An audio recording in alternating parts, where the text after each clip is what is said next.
పంచతంత్రం. మిత్ర లాభం లేదా మిత్ర సంప్రాప్తి. అప్పుడు తాబేలు కాకితో, ఈ ఎలుక ఎవరు?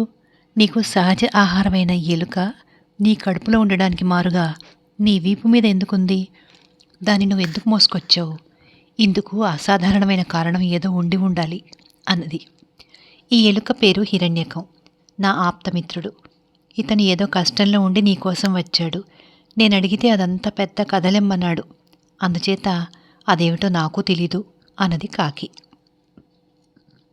కాకి తాబేళ్ళు కోరగా హిరణ్యకం అంటే ఎలుక తన కథ ఇలా చెప్పసాగింది. దక్షిణ దేశంలో మహిళారూప్యం అనే నగరం ఉంది.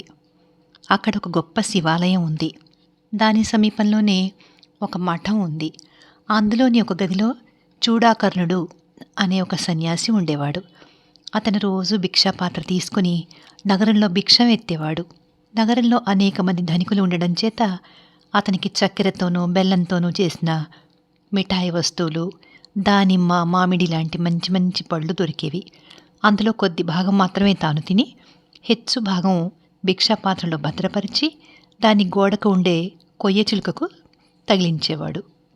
రాత్రివేళ నేను నా అనుచరులు వెళ్ళి ఎగిరి భిక్షాపాత్రలోకి దూకి రుచిగల ఆహారాన్ని తినేసేవాళ్ళం. ఇంతలో ఒకనాడు ఆ సన్యాసి మిత్రుడొకడు బృహస్పతి అనేవాడు చూడవచ్చాడు. ఆ మనిషి శరీరము, పొట్ట విపరీతంగా లావుగా ఉండేవి. సన్యాసి చూడాకర్ణుడు బృహస్పతితో, మిత్రమా, ఇన్నాళ్ళు ఎక్కడెక్కడ తిరిగావు, ఏమేం చూశావు అన్నాడు. ఎంతో కాలం క్రితం కార్తీక పౌర్ణమి నాడు పుష్కర తీర్థంలో నువ్వు నేను స్నానం చేసిన సంగతి నీకు గుర్తుండి ఉంటుంది. ఆ జనసమ్మర్దంలో మనిద్దరము చీలిపోయి ఒకరినొకరు మరి కలుసుకోలేకపోయాం. అటు తర్వాత నేను హరిద్వారము, ప్రయాగ, కాశీ మొదలైన తీర్థాలు సేవిస్తూ ఎన్నో వింతలు చూశాను అంటూ ప్రారంభించి బృహస్పతి చెప్పుకుంటూ పోయేటప్పుడు నేను భిక్షాపాత్రలో ప్రవేశించి పదార్థాలు ఆరగిస్తుంటే సన్యాసి నన్ను భయపెట్టడానికి తన కర్రతో భిక్షాపాత్ర మీద కొట్టసాగాడు.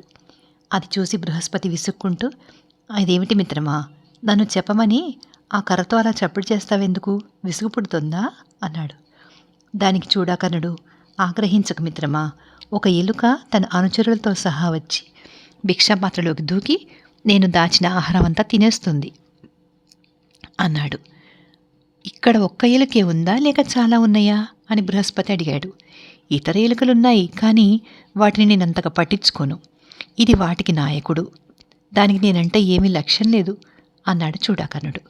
దాని ధైర్యానికి బలమైన కారణం ఉండే ఉంటుంది. వెనుకటికి బ్రాహ్మణి నువ్వు పప్పుకు ముడి నువ్వులు మారకం తీసుకున్నదంటే దానికి కారణం ఉండనే ఉంది కదా అన్నాడు బృహస్పతి. ఏమిటా కథ అని చూడాకర్ణుడు అడిగాడు. బృహస్పతి ఇలా కథ చెప్పాడు. నువ్వు పప్పుకు ముడి నువ్వులు. ఒక వానాకాలం నేనొక పట్టణంలో ఒక బ్రాహ్మణుని అతని ఇంట వానలు వెళ్ళిపోయిందాకా ఉండనీయమన్నాను. బ్రాహ్మణుడు సరేనన్నాడు. ఒకనాడు ఆయన తన భార్యతో, రేపు దక్షిణాయన పుణ్యకాలం వస్తోంది, సంక్రమణానికి బ్రాహ్మణులను పిలిచి భోజనం పెడదాం అన్నాడు. ఆమె, మనకే తినడానికి లేకపోతే బ్రాహ్మణులకేం పెడతాం అన్నది. అలా అనకు, పేదవాళ్ళు కూడా ఉన్నంతలో అర్హులకు పెట్టాలి. పొదుపుగా ఉండటం తప్పులేదు, కానీ దురాశ పనికిరాదు. దురాశతోనే కదా నక్క ప్రాణాలు తీసుకుంది అన్నాడు భర్త. ఏమిటా కథ అని భార్య అడిగింది. భర్త ఇలా చెప్పాడు. దురాశ గల నక్క. ఒకనాటి ఉదయం ఒక వేటగాడు అరణ్యంలో ఒక అడవి పందిని బాణంతో కొట్టాడు. అది ఆ దెబ్బకు వెంటనే చావక వేటగాడి మీదకు వచ్చి వాడిని పడదోసి వాడి పొట్ట చీల్చి చంపేసింది. కానీ కొద్ది క్షణాలకు అది కూడా రక్తం కోల్పోయి వేటగాడి పక్కనే చచ్చిపడింది. ఇది జరిగిన కొద్దిసేపటికి ఒక నక్క అటుగా వచ్చి, ఆహా, ఏమి నా అదృష్టం, ఈ శవాలను సాధ్యమైనంత హెచ్చు కాలం తింటాను. ఈ పూటకు ఈ విల్లుకు కట్టిన అల్లెతాడు, కట్టుతాళ్ళు అవన్నీ తోలుతో ఉన్నవి, తింటే కడుపు నిండుతుంది కదా అనుకున్నది. అది మెల్లగా నేల మీద నుంచి విల్లును ఎత్తి ఒక చివర ఉన్న కట్టుతాళ్ళు కొరుకుతూ, ఉట్టుడియంగా దొరికిన సొత్తునైనా మందులాగా పొదుపుగా వాడాలి, కానీ దుబారా చేయకూడదు అనుకుంది. కానీ అది కట్టుతాడు కొరికేసిన మరుక్షణం విల్లు తన్ని దాని అంగుటిలో నుంచి తలలోకి దిగబడి ఆ నక్క కాస్త అక్కడే చచ్చింది. నక్క కథ విని బ్రాహ్మణుడి భార్య, సరే ఇంట్లో వేయించిన నువ్వులున్నాయి, తెల్లవారుజామునే అడవికి వెళ్ళి కట్టెలు దర్బలు తీసుకురండి, అన్నం వండి నువ్వులతో 3 బ్రాహ్మణులకు భోజనం పెడతాను అని భర్తతో అన్నది. మర్నాడు తెల్లవారుజామున బ్రాహ్మణుడు అడవికి వెళ్ళాడు. అతని భార్య నువ్వులు దంచి పొట్టు చిరిగి పాయసం చేద్దామని ఎండపెట్టింది. ఆమె వంటింట్లో పని చూసుకోవడానికి వెళ్ళిన సమయంలో ఒక కుక్క వచ్చి ఆ నువ్వులను అశుద్ధి చేసింది.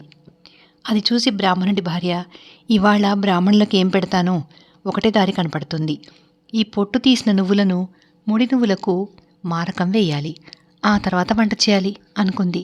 ఆమె పొట్టు తీసిన నువ్వు పప్పు తీసుకుని పొరుగింటికి వెళ్ళి, ఇది తీసుకుని సరికి సరి ముడి నువ్వులు ఇస్తారా అని ఇంటావిడని అడిగింది. లాభసాటి బేరం కదా అని ఆ ఇంటావిడ సంతోషంగా ఒప్పుకుని బ్రాహ్మడి భార్యకు ముడి నువ్వులు ఇచ్చింది. బ్రాహ్మడి భార్య వెళ్ళిపోయాక ఇంటావిడ తన కొడుకు కామందకితో తాను చేసిన లాభసాటి బేరం గురించి చెప్పి, ఏమంటావ్ అన్నది. కామందకి ఆమెతో, ఈ మారకం బేరం చూస్తుంటే అనుమానం కలుగుతోంది, ఏదీ ఒక కారణం లేకుండా ఎవరు ఇలాంటి నష్టపు బేరం చేయరు, ఎవరా మనిషి అని అడిగాడు. ఫలానా బ్రాహ్మడి భార్య అని తల్లి చెప్పింది. అబ్బో, ఆమె చాలా గడుసుది, జిత్తుల మారిదిను. అమ్మా, నువ్వు ఆ నువ్వు పప్పు అవతల పారే, అది పనికి వచ్చేదైతే ఆమె నీకు ఇచ్చేది కాదు అన్నాడు కామందకి. అది నిజమని గ్రహించి అతని తల్లి అలాగే చేసింది. ఈ కథ చెప్పి బృహస్పతి చూడాకర్ణుడి వద్ద ఒక పార అడిగి పుచ్చుకొని నా కలుగు తవ్వనారంభించాడు అని ఎలుక చెప్పుకుంటూ పోతోంది. నాకు చెడ్డ భయం వేసింది, ఎందుకంటే నేను నా కలుగులో చాలా బంగారము ఆహారము దాచుకున్నాను. అవి పోతాయని భయపడ్డాను, కానీ వాళ్లకు అడ్డు తగలలేను, తగిలితే నా ప్రాణాలకే ముప్పు. వారిద్దరూ నేను దాచిందంతా కాజేసి బంగారాన్ని చెరిసగం పంచుకుని పరమానందంతో కూర్చున్నారు. నా ఇల్లు పోయింది, సొత్తు పోయింది, మరొక చోట చూసుకుందామని అక్కడి నుంచి నా అనుచరులతో బయలుదేరాను. నా అనుచరులు ఆకలి మీద ఉన్నారు. చూడాకర్ణుడి పాత్ర గురించి, ఆ పాత్ర నుంచి ఆహారం తస్కరించడానికి సాహసించవచ్చును అని వాళ్ళు అభిప్రాయపడ్డారు. సరే, వెనక్కి వెళ్ళాం. మా అలికిడి విని చూడాకర్ణుడు భిక్షాపాత్రను కర్రతో కొట్టాడు. కర్రను ఆడిస్తున్నావెందుకు అని బృహస్పతి అడిగాడు. ఆ దిక్కుమాలిన ఎలుక మళ్ళీ వచ్చింది అన్నాడు చూడాకర్ణుడు. ఎందుకు భయపడతావు, దాని ఇల్లు సొత్తు పోయాక అది చచ్చిందాని కింద జమే, అదేమీ చేయలేదు అన్నాడు బృహస్పతి. ఆ మాట విని మండిపోయి నేను భిక్షాపాత్రకేసి దూకాను, కానీ పొట్టలో ఎత్తులేని కారణం చేత దాన్ని అందుకోలేక టాపీమని కింద పడ్డాను. బృహస్పతి వెదురుకర్రతో నన్ను చచ్చే దెబ్బ కొట్టాడు.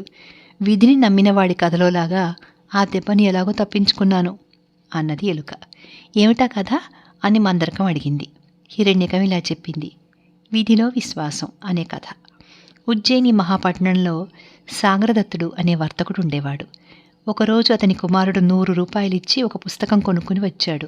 ఆ పుస్తకాన్ని చూసి సాగరదత్తుడు, ఈ పుస్తకం ఎంత పెట్టి కొన్నావు అని అడిగాడు. 100 రూపాయలు అన్నాడు కొడుకు. మూర్ఖుడా, శ్లోకంలో ఒక్క పాదం మాత్రమే ఉన్న పుస్తకాన్ని 100 రూపాయలిచ్చి కొన్నావా? ఇంత మందమతివి, నువ్వేమి డబ్బు సంపాదిస్తావు? నా ఇంటి నుంచి తక్షణం వెళ్ళిపో అని సాగరదత్తుడు తన కొడుకుని వెళ్ళగొట్టాడు.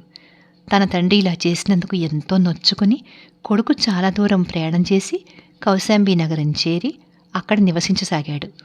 కొద్ది రోజులు గడిచాయి.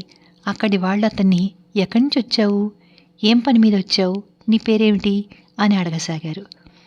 ఆ ప్రశ్నకు అతను విధి నిర్ణయం అనివార్యం అని మాత్రం జవాబు చెప్తూ వచ్చాడు.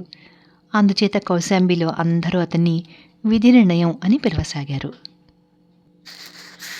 ఒకనాడు అపురూప సౌందర్యవతి అయిన కౌశాంబి రాజకుమార్తె చంద్రమతి తన ఇష్టసఖి వెంట నగరం చూడబోయింది. ఆమె నగర పర్యటన చేస్తూ ముఖ్య ఉద్యానంలో మన్మథాకారుడు, శక్తివంతుడు అయిన కాశీ రాజకుమారుని చూసింది. అతను ఆమె తండ్రిని చూడవచ్చి ఉన్నాడు.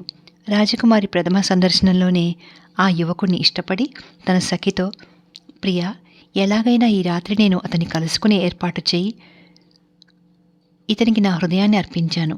శాస్త్ర సమ్మతమైన గాంధర్వ విధిలో నేను ఇతనికి భార్యను కావాలి అన్నది. అప్పుడు ఆమె ఇష్టసఖి రాజకుమారుడి వద్దకు వెళ్ళి, రాజకుమార్తె చంద్రమతి పంపగా వచ్చాను. నిన్ను చూస్తూనే ఆవిడ ఎంతో ఇష్టపడి నేను వివాహం ఆడాలని అనుకుంటోంది. ఈ రాత్రి నువ్వు వచ్చి ఆమెను కలుసుకోకపోతే ఆమె ప్రాణాలు నిలవుట అని చెప్పింది. ఈ రాత్రి నేను వచ్చి ఆమె మందిరంలో ప్రవేశించేది ఎలాగా అని రాజకుమారుడు అడిగాడు. దానికి ఇష్టసఖి, ఆమె గది గవాక్షం నుంచి బలమైన తాడు వేలాడగడతాం, నువ్వు దాని సహాయంతో ఎక్కి రావచ్చు అన్నది. అలాంటి ఏర్పాటు జరిగితే తప్పక వస్తాను అన్నాడు రాజకుమారుడు. రాజకుమార్తె వద్దకు ఇష్టసఖి తిరిగి వచ్చి తాను చేసిన ఏర్పాటు గురించి చెప్పింది. రాజకుమారుడు తన బసకు తిరిగి వెళ్ళి రాజకుమార్తె వృత్తాంతం గురించి దీర్ఘంగా ఆలోచించాడు. అతనిలా అనుకున్నాడు, ఇది నేను చేయదగిన పని కాదు. నేను ఆమె తండ్రికి అతిథిని. గురుపుత్రితోనూ, స్నేహితుడి భార్యతోనూ, కూతురితోనూ, పూజారి భార్యతోనూ పోవడం బ్రహ్మహత్యతో సమానం. తన కీర్తికి, అభ్యుదయానికి కళంకం తెచ్చే పనిని ఎవరూ చేయకూడదు. నేను చేయబోయే పని నా కీర్తికి కళంకం తేవటమే కాక నాకు హాని కూడా కలిగించవచ్చు. నా మిత్రుడి కుమార్తెను పొందడం వల్ల నాకు పాపం చుట్టుకుంటుంది. రాజకుమార్తె క్షణికమైన మోహావేశం నుంచి త్వరలోనే బయటపడకపోదు. ఇలా అనుకుని రాజకుమారుడు రాజకుమార్తె కోసం వెళ్ళలేదు. ఆ రాత్రి దైవాధీనం నగరంలో తిరుగుతూ రాజభవనం గోడకు తాడు వేలాడుతూ ఉండడం చూసి దాన్ని పట్టుకుని పైకెక్కి రాజకుమార్తె మందిరం ప్రవేశించాడు. కటిక చీకటిలో రాజకుమారుడి కోసం ఆత్రంగా ఎదురుచూస్తున్న రాజకుమార్తె దైవాధీనాన్ని చూసి రాజకుమారుడే అనుకుంది. ఆమె అతన్ని ఆలింగనం చేసుకుని, నిన్ను చూసిన క్షణంలోనే నా హృదయం దోచుకున్నావు. నా మనసులోనైనా నేను నీకు తప్ప మరొకరి భార్యను కాలేను. ఎందుకని అలా మౌనంగా ఉన్నావు అన్నది. దైవ నిర్ణయం జరిగి తీరుతుంది అన్నాడు దైవాధీనం. ఈ మాట వినగానే రాజకుమార్తె వివాహ ప్రమాణం చేసింది దైవాధీనానికి అని రాజకుమారుడు కాదని గ్రహించి నిశ్చేష్టురాలైంది. తిరిగి చైతన్యం రాగానే ఆమె అతన్ని తాడు వెంబడి కిందికి పంపేసి ఇలాంటి ప్రమాదాలు మరి కలగకుండా తాడును పైకి లాగేసింది. రాజభవనం నుంచి ఉద్వాసన చెప్పించుకున్న దైవాధీనం ఒక పాడుపడిన దేవాలయానికి వెళ్ళి అక్కడ నిద్రపోయాడు. ఆ గుడిలో ఒక వేశ్యను కలుసుకునేటందుకు ఏర్పాటు చేసుకుని ఉన్న రక్షక భటుడు అక్కడికి వచ్చి దైవాధీనాన్ని చూసి, ఎవరు నువ్వు అని అడిగాడు. దైవ నిర్ణయం జరిగి తీరుతుంది అన్నాడు దైవాధీనం. దీన్ని బట్టి ఆ వ్యక్తి ఎవరో భటుడికి తెలిసింది. అతను దైవాధీనంతో, ఈ పాడుపడిన దేవాలయంలో ఎందుకు పడుకుంటావు? హాయిగా నా ఇంటికి వెళ్ళి నా పక్కలో పడుకో. నేను రాత్రి గస్తీ తిరుగుతున్నాను కనుక నాకేమీ ఇబ్బంది కలగదు అని భటుడు దైవాధీనానికి తన ఇంటి దారి చెప్పాడు. భటుడి ఇంటికి వచ్చిన దైవాధీనం పొరపాటున భటుడి కుమార్తె గది ప్రవేశించి ఆమె శయ్యను సమీపించాడు. ఆమె పేరు వినయవతి. ఆమె చాలా చక్కనిది. ఆమెకి ఇంకా వివాహం కాలేదు. ఎందుచేతనంటే ఆమె ప్రేమించి పెళ్లాడగోరిన యువకుడు పేదవాడు కావడం చేత ఆమె తండ్రి ఆ పెళ్లికి ఒప్పుకోలేదు. తన తండ్రి ఇంటలేని సమయంలో ఆమె తన ప్రియుణ్ణి తన ఇంటికి రప్పించి గాంధర్వ వివాహం చేసుకుని తన వివాహానికి తండ్రిని ఒప్పిద్దాం అనుకుంది. ఈ పథకం ప్రకారం ఆ యువకుడు ఆమె కోసం వస్తూ దూరాన భటుడు దైవాధీనం మాట్లాడుకుంటుండడం చూశాడు. అతను చూస్తుండగానే దైవాధీనం భటుడి ఇంటికేసి వెళ్ళడం కూడా జరిగింది. తమ పథకం భటుడికి తెలిసిపోయిందని, తనను పట్టుకునేందుకు భటుడు ఎవరినో ఇంటికి పంపాడని భయపడి వినయవతి ప్రియుడు చప్పున వెనుతిరిగి తన ఇంటికి తిరిగిపోయాడు. వినయవతి కటిక చీకట్లో దైవాధీనాన్ని పోల్చుకోలేక అతనితో గాంధర్వ వివాహం చేసేసుకుంది. వివాహ విధి ముగిశాక ఆమె ప్రేమగా అతన్ని, ప్రియా, ఈ శుభవేళ మౌనంగా ఉన్నావెందుకు అని అడిగింది. దైవ నిర్ణయం దాటరానిది అన్నాడు దైవాధీనం. ఈ మాట విని ఆమె నిర్ఘాంతపోయి, తొందరపాటుతో ప్రవర్తించిన ఫలితం ఇలాగే ఉంటుంది అనుకుని ఏడుస్తూ అతన్ని వెళ్ళగొట్టింది. భటుడి ఇంటి నుంచి వెళ్ళగొట్టబడిన దైవాధీనం వీధుల వెంట నడుస్తూ ఒక పెద్ద ఊరేగింపు చూసి దానిలో చేరి నడవసాగాడు. ఆ ఊరేగింపు ఏంటంటే, మరొక నగరానికి చెందిన వరకీర్తి అనే గొప్ప వర్తకుడు ఏనుగు మీద ఎక్కి పెళ్లి చేసుకునేందుకు వధువు ఇంటికి ఊరేగింపుగా వెళుతున్నాడు. ముహూర్తం వేళ సమీపించింది. వివాహ మంటపంలో పెళ్లి కూతురు పీటల మీద కూర్చుని ఉంది. ఆమె అప్సరస లాంటి అందగత్తె. వరకీర్తి ఏనుగు మీద నుంచి దిగి వివాహ మంటపంలోకి అడుగు పెడుతుండగా ఆ ఏనుగుకు మదోద్రేకం వచ్చి మావటి వాణ్ణి చంపి వివాహ మంటపంలోకి పరిగెత్తింది. అది చూసి భయపడి పెళ్లి కూతురును పీటల మీద ఒంటరిగా వదిలేసి పెళ్లికొడుకుతో సహా అందరూ మంటపం నుంచి దూరంగా పారిపోయారు. దైవాధీనం పెళ్లి కూతురు కళ్ళలో బెదురు చూసి ఆమెను సమీపించి ఆమె చేతిని తన చేతిలో తీసుకుని, భయపడకు, నేనున్నాను అన్నాడు. ఆమె భయంతో అతన్ని గట్టిగా కౌగిలించుకుంది. అతని మొండి ధైర్యం చూసి ఏనుగు బిత్తరపోయింది. అతను గట్టిగా అరిచి ఏనుగును కళ్యాణ మంటపం నుంచి బయటకు పంపేశాడు. వరకీర్తి తన వారితో సహా కళ్యాణ మంటపానికి తిరిగి వచ్చి చూసేసరికి తనను పెళ్లాడాల్సిన కన్య చెయ్యి మరొకడి చేతిలో ఉంది. అతను కోపంగా వధువు తండ్రిని, నాకిస్తానన్న పిల్లను మరొకరికి ఎందుకు ఇచ్చారు అని అడిగాడు. నేను మీ అందరిలాగే భయపడి పారిపోయాను, అందుచేత ఇదంతా నాకు తెలీదు అన్నాడు కన్యాదాత. తర్వాత ఆయన తన కుమార్తె కేసి తిరిగి, అమ్మా, నీ ప్రవర్తన ఆక్షేపణీయంగా ఉంది. మరొకరిని పెళ్లాడవలసిన దానివి ఇతని చేతిలో చేయి పెట్టి ఉండడానికి కారణం చెప్పు అన్నాడు. ఇతను నా ప్రాణం కాపాడాడు. నా బొందిలో ప్రాణం ఉండగా మరొకరిని పెళ్లాడను అన్నది ఆవిడ. ఆమె అలా అనేసరికి వరకీర్తి పక్షం వారికి, పిల్లపక్షం వారికి మధ్య తెల్లవారులు పోట్లాట జరిగింది. ఈ పోట్లాట గురించి నగరమంతా పొక్కింది. అందులో దైవాధీనానికి ప్రమేయం ఉందని తెలిసి రాజకుమార్తె చంద్రమతి, భటుడి కూతురు కుతూహలం కొద్దీ అక్కడికి వెళ్లారు. జగడం పెద్ద ఎత్తున సాగింది. వరకీర్తి చూడబోతే మరో దేశానికి చెందిన కోటీశ్వరుడు.